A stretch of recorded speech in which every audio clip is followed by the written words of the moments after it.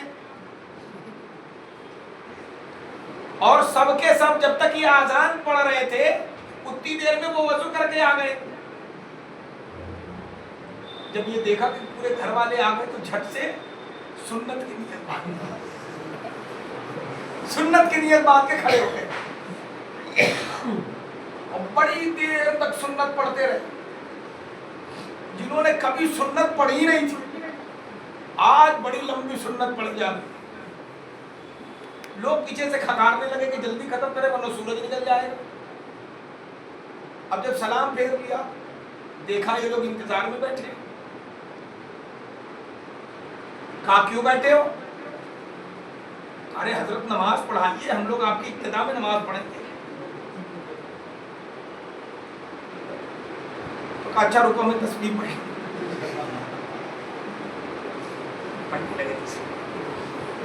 پھر ذرا دیر ہو گئی تو ایک آدمی جو بزرگ تھا وہ کھڑا ہوا، کہا ارے حضرت نماز پڑھائیے ورنہ سورج نکل جائے گا، نماز قضا ہو جائے گی۔ کہا مانتے کیوں نہیں ہو؟